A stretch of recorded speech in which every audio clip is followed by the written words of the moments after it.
ఏ programme అయినా it is composed of A set of statements అన్నమాట.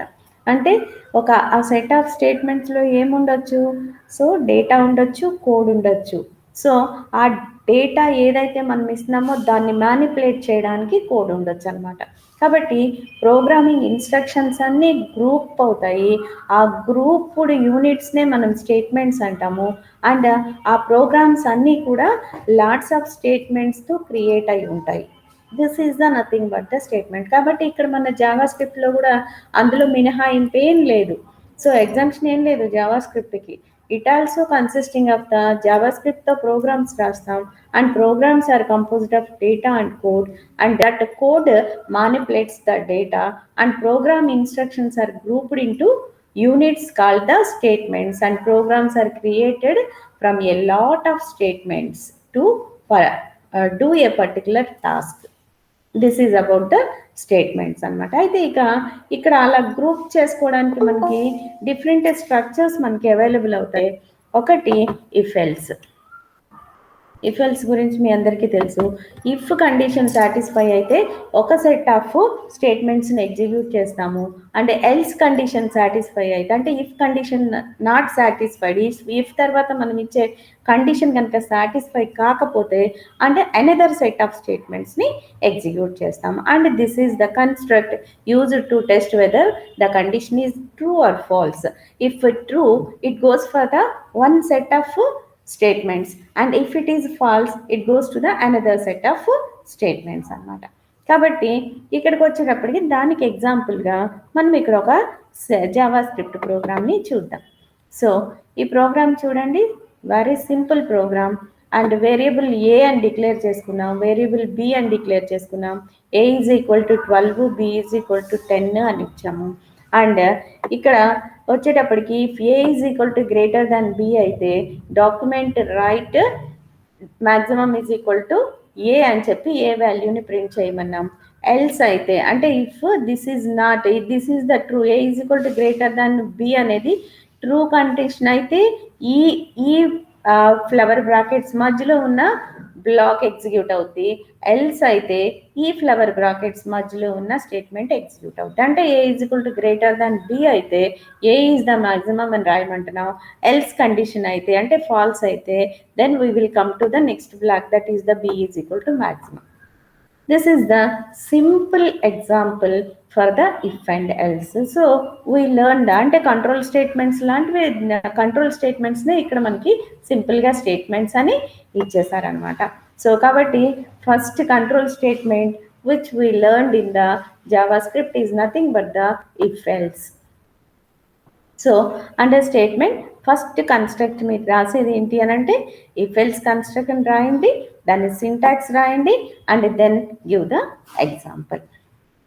This is the nothing but the simple example for the if else construct.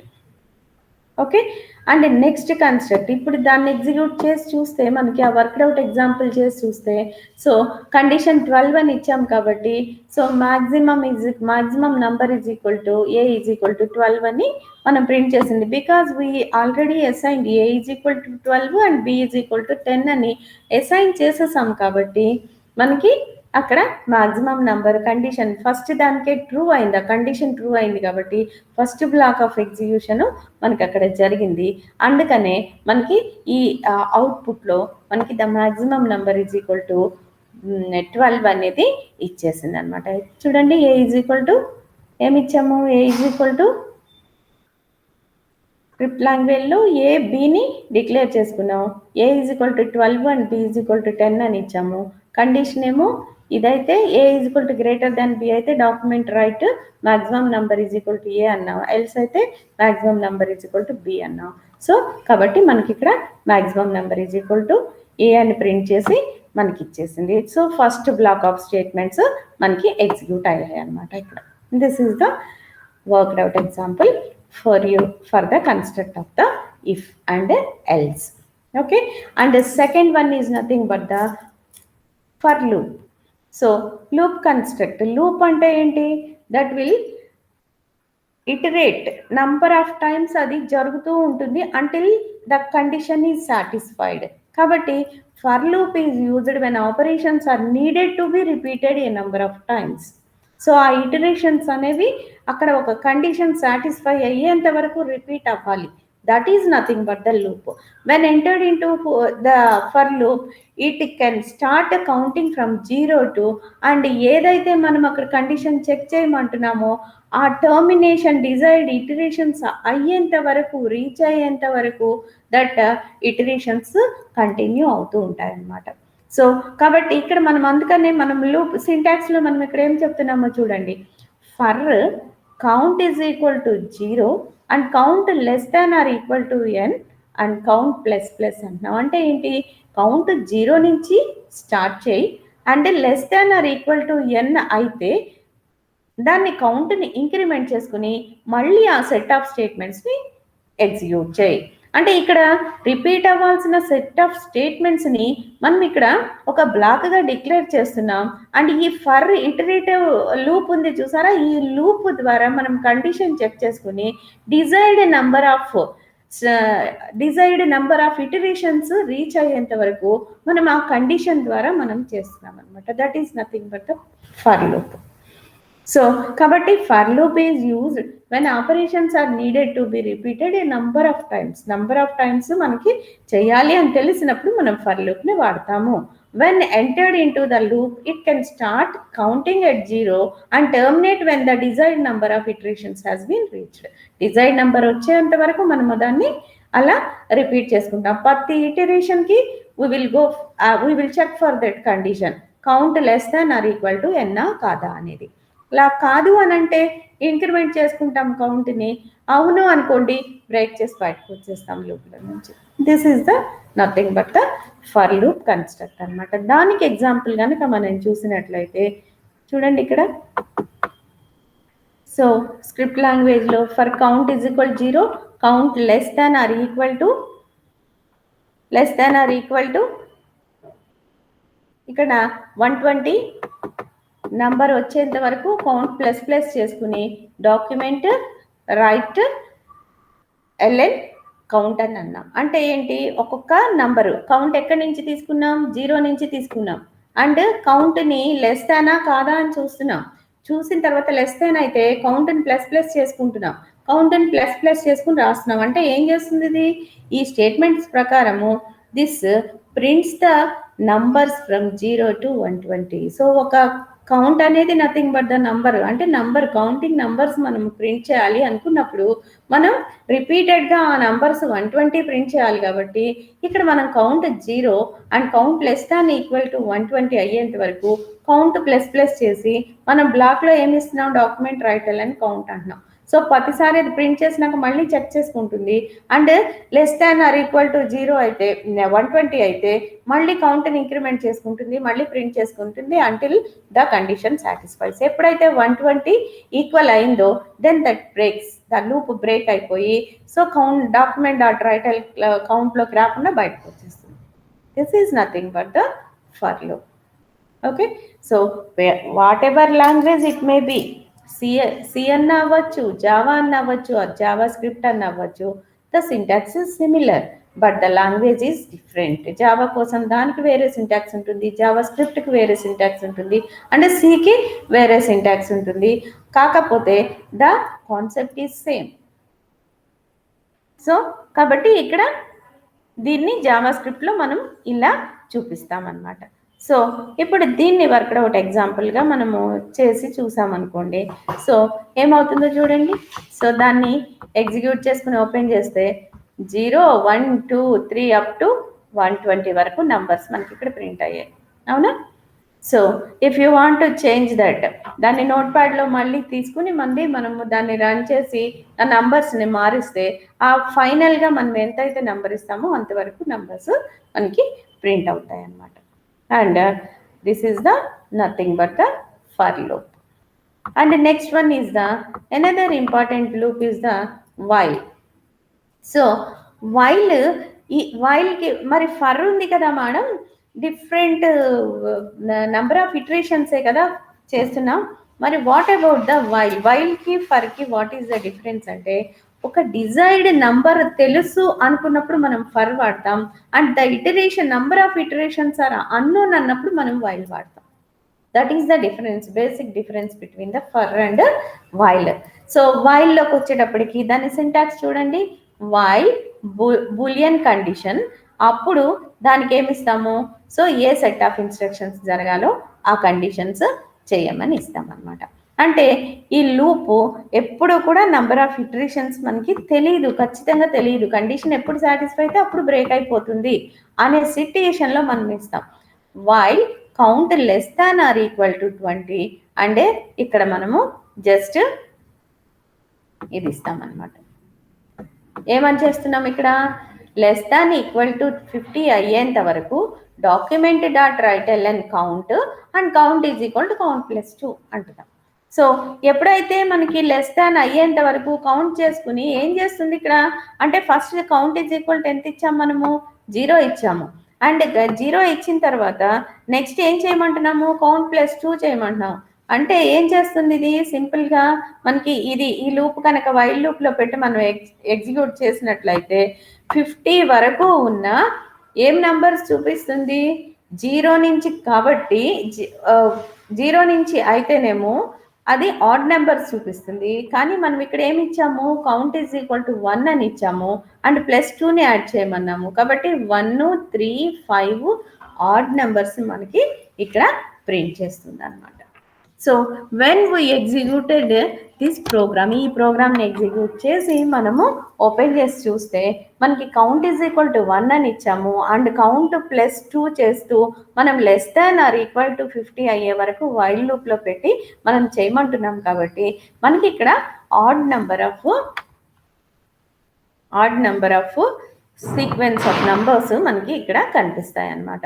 కాబట్టి so దీన్ని worked out ఎగ్జాంపుల్లో చూస్తే చూడండి, 1, 3, 5, 7, 9, 11, 13, 15, 17 till 49 వరకు మనకి print అయింది. So this is nothing but the while loop. While లూప్లో మనం యూజ్ చేసుకుని ఇలా తీసుకుంటాం అన్నమాట.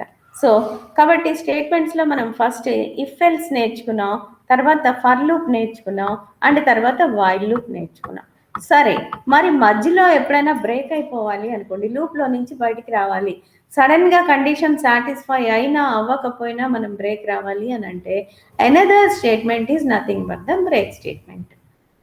సో బ్రేక్ స్టేట్మెంట్ ఎందుకు యూజ్ చేస్తుంది, లూప్లో మధ్యలోంచి సడన్గా బయటకు, అంటే కండిషన్ సాటిస్ఫై అవ్వకుండానే and leap out from the middle of the loop.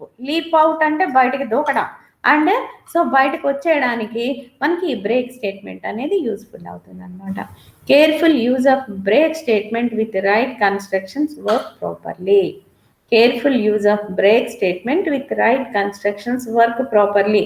ఒకవేళ ఇది కనుక కేర్ఫుల్గా లేకపోయినట్లయితే ఆ బ్రేక్ మనకి అనేక టెక్నికల్ ప్రాబ్లమ్స్ని మనకి తీసుకొస్తుంది. కాబట్టి careful use of break statement with right construction works properly అన్నమాట. సో ఇప్పుడు మనం చూద్దాము ఈ బ్రేక్ని మనము ఎట్లా వాడుతున్నాము అనేది. ఇందాక మనము కౌంట్ ఈజ్ ఈక్వల్ టు 1 అన్నాం, less than or equal to 50 అయ్యేంత వరకు లూప్ చేసుకుంటూ ఆడ్ నెంబర్స్ ప్రింట్ చేయమన్నాం కదా. ఇప్పుడు మనం ఏమంటున్నామంటే ఇక్కడ సడన్గా బ్రేక్ చేసుకోవడానికి ఇఫ్ కౌంట్ ఈక్వల్ టు 35 కనుక వస్తే బ్రేక్ అని ఇస్తున్నాం ఈ విత్ ఇన్ ద పారెన్సిస్ మధ్యలో, అంటే ఫ్లవర్ బ్రాకెట్స్ మధ్యలో. సో అంటే ఇక్కడ ఇంకొక కండిషన్ని మనం చెక్ చేసుకుని if count is equal to 35 అయితే బ్రేక్ చేసేయమంటున్నా. అంటే కండిషన్ అది లాస్ట్ వరకు రీచ్ అవ్వకపోయినా, 49 దగ్గరికి రాకపోయినా 35 అనే నంబర్ కనిపించింది అనగానే బ్రేక్ చేయాలి అని అనుకున్నప్పుడు మనం ఈ బ్రేక్ స్టేట్మెంట్ని వాడతామన్నమాట. అంటే చేస్తూ వెళ్తూ ఉంటాము, కౌంట్ చేసుకుంటూ వెళ్తాం. సో దిస్ నంబర్ అంటే కనుక ఇక్కడ నేను 36 ఇచ్చాను అనుకోండి, అప్పుడేం జరుగుతుంది, బ్రేక్ అవ్వదు. బికాజ్ హార్డ్ నెంబర్స్లో 36 రాదు కాబట్టి మనకి ఈవెన్ దో మనం ఆ స్టేట్మెంట్ అక్కడ ఇచ్చినప్పటికీ బ్రేక్ అవ్వదు. కానీ ఇక్కడ 35 అని ఇస్తున్నాం కాబట్టి ఆడ్ నెంబర్స్లో ముందే, అంటే మన కండిషన్ 49 రాకముందే ఈ కండిషన్ వస్తుంది కాబట్టి అక్కడ అర్ధంతరంగా మనం బయటకు వచ్చేస్తాం అన్నమాట. That is nothing but the break statement. So దీన్ని ఎగ్జిక్యూట్ చేసినట్లయితే మనకి ఇలా వస్తుంది చూడండి.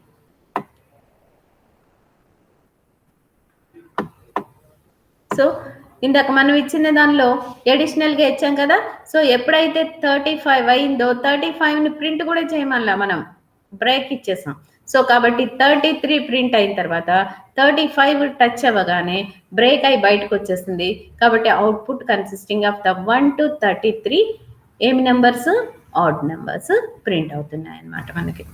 This is the nothing but the break example. Okay. So break తర్వాత మనకి ఇంకొక యూజ్ఫుల్ కన్స్ట్రక్ట్ మనకి ఏంటి అని అంటే built in function evaluate. Evaluate is a very useful Java script built in function. అంటే ఎవాల్యుయేట్లో మనకి ఎలా చేస్తాము అంటే ఏదైనా అర్థమెటిక్ ఎక్స్ప్రెషన్ ఇస్తే దాని ప్రయారిటీస్ ప్రకారము అది ఎవాల్యుయేట్ చేయడానికి మనకి ఈ ఎవాల్యుయేట్ ఫంక్షన్ అనేది ఉపయోగపడుతుంది అనమాట. సో కాబట్టి ఎవాల్యుయేట్ ఫంక్షన్ చేయాలి అని అంటే మనం ఫస్ట్ ఏం చేయాలి, దాని ఫంక్షన్ యొక్క సింటాక్స్ తీసుకోవాలి. సింపుల్ ఈవిఏఎల్ అండ్ పారెన్సిస్ మనం ఉంటుంది. This is nothing but the Java script built in function. So arithmetic expressions వాటి ప్రయారిటీస్ ప్రకారం, అంటే మనము ఇచ్చిన ఆర్డర్లో చేస్తే తప్పు వస్తుంది, మనకి ప్రయారిటైజ్డ్ ఆర్డర్లో చేస్తేనే కరెక్ట్గా వస్తుంది అర్థమెటిక్ ఎక్స్ప్రెషన్ ఎప్పుడైనా కూడా. సో అలా అర్థమెటిక్ ప్రయారిటైజ్డ్ ఆర్డర్ యూజ్ చేసుకుని చేసే బిల్ట్ ఇన్ ఫంక్షనే nothing but the evaluate. So కాబట్టి ఎవాల్యుయేట్ అని విత్ ఇన్ ద కొటేషన్స్ ఆ ఎక్స్ప్రెషన్ని కనుక మనం ఇచ్చేసినట్లయితే సో అది క్యాలిక్యులేట్ చేసుకుని దాన్ని ప్రింట్ చేస్తుంది. అలాగే ఇక్కడ కూడా A+B స్టార్ P. సో ఇక్కడ ఫస్ట్ ఇది జరుగుతుంది, ప్లస్ కంటే స్టార్ అనేది ప్రయారిటీ ఎక్కువ కాబట్టి ఇక్కడ ఇది జరగాలి, దానికి ఏ యాడ్ అవ్వాలి. కాబట్టి అలా చేసి సెకండ్ ఎవాల్యుయేషన్ కూడా మనకి క్యాలిక్యులేట్ చేస్తుంది అనమాట. క్యాలిక్యులేట్ చేసి మనం దాన్ని ఎందులో స్టోర్ చేస్తున్నామో అది ప్రింట్ చేయమంటే మనకి ఆ వాల్యూని ప్రింట్ చేస్తుంది. So first evaluation is simple, that is the star. ఒక నెంబర్ ఇచ్చి స్టార్ ఇచ్చేసాం, దానిలో కాంప్లికేషన్ ఏం లేదు. But second one is the prioritised evaluation జరుగుతుంది, అంటే వెనకది ముందు జరుగుతుంది, దానికి ఏ యాడ్ అవుతుంది. సో అలా చేసి మనకి ఈ నంబర్ని ఇస్తుంది అనమాట. సో కాబట్టి evaluation is nothing but the built in ఫంక్షన్గా మనం చెప్పుకుంటాం. And next one is the switch. So to make a choice between more than 2 items మనం స్విచ్ని వాడతాం. సో స్విచ్ సింటాక్స్ ఏంటి, ఇఫ్ ఎక్స్ప్రెషన్ ఏంటన్నా మనం అక్కడ ఏదైనా తీసుకుంటే సో దాన్ని బట్టి కేసెస్ తీసుకుంటాం. అంటే ఎక్స్ప్రెషన్ 1 అనుకోండి, కేస్ లేబుల్ 1, ఎక్స్ప్రెషన్ 2 అనుకోండి, కేస్ లేబుల్ 2, ఎక్స్ప్రెషన్ 3 అనుకోండి, కేస్ లేబుల్ 3, లైక్ దట్. అంటే the syntax of switch statement is nothing but the switch expression. ఇక్కడ case label and statement break, అంటే ప్రతిదీ కూడా ఒకసారి ఈ కేసులన్నిటిలో కూడా ఒకటే జరుగుతుంది అనమాట. లేదు అని అంటే దట్ డిఫాల్ట్ గాని జరుగుతుంది. సో కాబట్టి the syntax is nothing but this one, switch expression and open the flower brackets and case label colon statement 1 statement 2 statement 3 like that. So on any statements unte anni statements and break. మళ్ళీ second case start అవుతుంది, దాని label and statement 2 statement 3 so on like that. So ఇవన్నీ కూడా optional. ఒకటే case ఉందనుకోండి ఒక statement తీసుకుంటే సరిపోతుంది, అండ్ మోర్ కేసెస్ ఉన్నాయనుకోండి అప్పుడు మోర్ కేసెస్ తీసుకుంటాం. అండ్ ఆ కామన్గా మళ్ళీ అన్నిటికీ కామన్గా కింద ఒక డిఫాల్ట్ ఉంటుంది. So default colon and followed by the statements. So కింద అదేనా రాయాలి కదా, పైన ఏ కేసు కాదు అనుకోండి, డిఫాల్ట్కి వచ్చి అప్పుడు ఏం చేస్తుంది, no cases are available on the above అనే స్టేట్మెంట్ అయినా అక్కడ రాయాల్సి వస్తుంది. సో అలా రాయడానికి మనకి లాస్ట్లో డిఫాల్ట్ అనేది ఉంటుంది అన్నమాట. సో కాబట్టి ఫ్లవర్ బ్రాకెట్ క్లోజ్ అయిపోతుంది. This is the nothing but the switch syntax. So దీన్ని మనం డయాగ్రమాటిక్గా రిప్రజెంట్ చేసేటప్పుడు ఇలా చూపిస్తాం అన్నమాట. ఇఫ్ ఎక్స్ప్రెషన్ కేస్ 1 అయితే code block 1, if expression 2 code block 2, if expression 3 and code block 3. అంటే ఇక్కడ ఎక్స్ప్రెషన్ అంటే ఇప్పుడు మనం ఏమంటున్నాము, case label is equal to 1 అయితే కోడ్ బ్లాక్ 1కి వెళ్తుంది, ఎగ్జిక్యూట్ అవుతుంది. అండ్ కేస్ 2 అయితే కోడ్ బ్లాక్ 2 ఎగ్జిక్యూట్ అవుతుంది. కేస్ 3కి అయితే కోడ్ బ్లాక్ 3 ఎగ్జిక్యూట్ అవుతుంది. అండ్ డిఫాల్ట్ అయితే లాస్ట్ అక్కడ కోడ్ బ్లాక్ ఏదైతుందో ఆ బ్లాక్ ఎన్ ఎగ్జిక్యూట్ అవుతుంది. సో ఏదైనా ఒక బ్లాకే ఎగ్జిక్యూట్ అయిన తర్వాత ఆ బ్లాక్ తర్వాత it comes control to the switch యొక్క లాస్ట్ స్టేట్మెంట్కి బయటకు వచ్చేస్తుంది అనమాట, కంట్రోల్ బయటికి వచ్చేస్తుంది. This is the nothing but the switch యొక్క డయాగ్రమాటిక్ రిప్రజెంటేషన్. సో కాబట్టి స్విచ్లో మనం ఏం చేస్తాము, ఆ నంబర్ ఆఫ్ చాయిస్ని డిక్లేర్ చేస్తాము. ఆ నంబర్ ఆఫ్ చాయిస్ని బట్టి ఆ వాల్యూ ఆఫ్ ఎక్స్ప్రెషన్ ఏంటో చూసి దాని కోడ్ ఏదైతే ఉందో ఆ కోడ్ ఆఫ్ స్టేట్మెంట్స్ ఏవైతే ఉన్నాయో ఆ కోడ్ ఎగ్జిక్యూట్ అయ్యేటట్లుగా మనం ప్రోగ్రామ్ రాస్తాం అనమాట. అంటే ఇక్కడ మోర్ దాన్ 1 ఉంది అనుకోండి, suppose that 1 case, 2 case, 3 case and 4 case and 5 case and default case. If none of the cases match అయింది అనుకున్నాం అనుకోండి, అప్పుడు ఏమవుతుంది, డిఫాల్ట్ యూజ్ అవుతుంది అనమాట. అందుకని డిఫాల్ట్ కూడా కంపల్సరీగా ఇందులో సింటాక్స్లో ఉంటుంది అనమాట. Each case includes 1 or more statements and terminated by the break. So ఎందుకని అక్కడి నుంచి బ్రేక్ నుంచి బయటకు వచ్చేసేయాలి, మళ్ళీ ఇంకో రెండో కేసు జరగదు. So suppose case 1 male, case 2 female, case 3 third gender అన్నాం అనుకోండి, నువ్వు కేస్ 1 అయితే మేల్ గురించి రాస్తావు, కేస్ 2 అయితే ఫీమేల్ గురించి రాస్తావు, కేస్ 3 అయితే థర్డ్ జెండర్ గురించి రాస్తావు. అంతేగాని మళ్ళీ ఆ బ్రేక్ లేకపోతే మళ్ళీ మేల్ నుంచి ఫీమేల్కి, ఫీమేల్ నుంచి థర్డ్ జెండర్కి రాకూడదు కదా. అందుకని చెప్పి there should be a set of statements దగ్గర మనకి బ్రేక్ అనేది కంపల్సరీగా ఉంటుంది అనమాట. ఆ కేసు అయిపోగానే we will leap out from the switch స్టేట్మెంట్లోకి వచ్చేస్తాం అనమాట. So this is the worked out example. So grade, enter either A, B, C, D, F anna. So document.write lo enter the switch block anna, switch grade ni తీసుకోమన్నా. So తీసుకోమని చెప్పి ఇక్కడ మనం case A అయితే document good job అన్నాం, case B అయితే pretty good అన్నాం, and case C అయితే పాస్ట్ అన్నాం, అండ్ కేస్ డి అయితే నాట్ సో గుడ్ అన్నాం, అండ్ కేస్ ఎఫ్ అయితే ఫెయిల్డ్ అని చెప్పాం, అండ్ లేకపోతే డిఫాల్ట్ అయితే అన్నోన్ గ్రేడ్ అన్నాం. సో స్విచ్లోంచి ఎగ్జిట్ అయిపోయి బయటకు వచ్చేసిన తర్వాత మనం ఇక్కడ అవుట్పుట్ చూసినట్లయితే అదిగో చూడండి అలా తీసుకుంటుంది, enter operator either ABCDF. So కాబట్టి ఇక్కడ ఎఫ్ అని ఇచ్చాను కాబట్టి ఆటోమేటిక్గా ఏం జరుగుతుంది, ఫెయిల్డ్ అనేది మనకి చూపిస్తుంది. So F failed. Okay, so this is the nothing but the switch statement. Okay, so open అయింది చూసారా. సో వేరియబుల్ ఏ అన్నాం, వేరియబుల్ బి అన్నాం, and a is equal to 12 అన్నాం, బి ఈజ్ ఈక్వల్ టు 14 అన్నాం. If A is equal to greater than B అయితే maximum number ఏని print చేయమన్నాం, and else అయితే మనం దీన్ని maximum number is equal to b and రాయమన్నా, అండ్ బాడీ HTML ఇచ్చాం. ఓకేనా. సో ఇప్పుడు దీన్ని ప్రోగ్రామ్ చూసాం కదా. సో ఈ ఇఫ్ ఎల్స్ ఎగ్జాంపుల్ని రన్ చేస్తూ maximum number is equal to b and 14 అని, this one is the nothing but the మనకి అవుట్పుట్ అన్నమాట. సో కాబట్టి so this is the way to write and run our programs. And next వచ్చేటప్పటికి so if else ప్రోగ్రామ్ని ఇప్పుడు చూసాము. And next one is the మనము ఇంకొకటి మనకి కావాల్సింది ఏంటి, ఫర్ ఎగ్జాంపుల్ చూద్దాం. సో ఫర్ ఎగ్జాంపుల్కి వచ్చేటప్పటికి సో దీన్ని ఓపెన్ చేస్తున్నాను చూడండి, open with notepad. So ఇక్కడ చూడండి మనం ఏమన్నాము, variable count is equal 0, count less than or equal to 50 అయ్యే వరకు కౌంట్ ప్లస్ చేయమని డాక్యుమెంట్ డాట్ రైట్ ఎల్ఎన్నో కౌంట్ రాయమన్నా.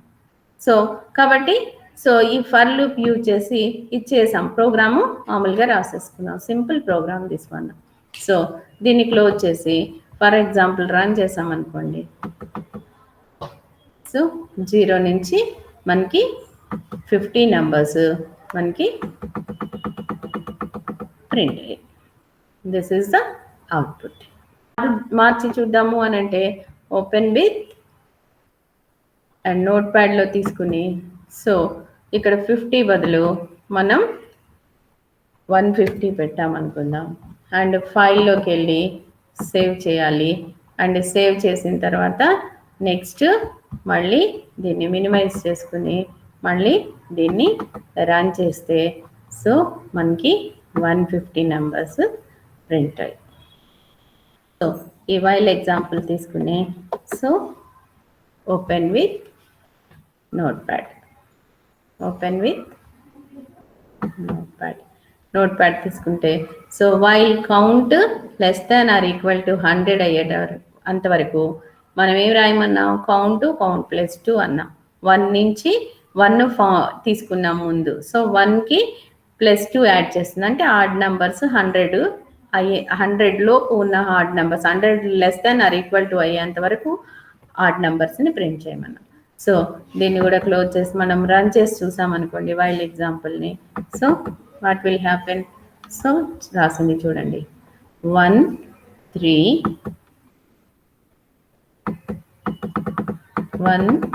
5 7 11 until 99 వరకు. 100 కాదు కాబట్టి 99తో ఆగిపోయింది అనమాట. This is the sequence of odd నెంబర్స్ని ఇలా రాస్తాం. ఇది స్విచ్ ఎగ్జాంపుల్. సో ఈ స్విచ్ ఎగ్జాంపుల్లో మనం open with the notepad. So notepad open చేసుకున్నాం and this one is the స్విచ్కి ఎగ్జాంపుల్.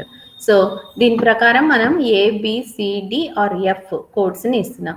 సో ఏ ఇచ్చామనుకోండి గుడ్ జాబ్ అని వస్తుంది, B ఇచ్చామనుకోండి ప్రెట్టి గుడ్ అని ప్రింట్ అవుతుంది, C ఇచ్చామనుకోండి పాస్ట్ అని ఇస్తుంది, D ఇచ్చామనుకోండి నాట్ సో గుడ్ అంటుంది, F ఇచ్చామనుకోండి ఫెయిల్డ్ అంటుంది. అండ్ నెక్స్ట్ ఏది తెలియని ఇది ఏదైనా ఇచ్చామనుకోండి అన్నోన్ గ్రేడ్ అని ఇస్తుంది డిఫాల్ట్లోకి వెళ్ళి. This is the way to write the switch కేస్ని మనం HTMLలో ఇలా రాసుకుంటాం అనమాట. సో ఇప్పుడు రన్ చేసి చూద్దాం. దీన్ని క్లోజ్ చేసేసి రన్ చేయాలి అని అంటే డబుల్ క్లిక్ ఇచ్చేయడమే కదా. సో ఈ స్విచ్ దీని మీద డబుల్ క్లిక్ ఇచ్చేస్తే అడుగుతుంది మనని ABCDFలో ఎంటర్ ఆపరేటర్ అంటుంది. సో కాబట్టి నేను ఇందాక ఏ ఇచ్చాను అనుకుందాం, ఏ ఇద్దాము. So okay, so F okay. So failed అని ఇచ్చింది, కనిపిస్తుందా అవుట్పుట్, ఫెయిల్డ్ అంటుంది.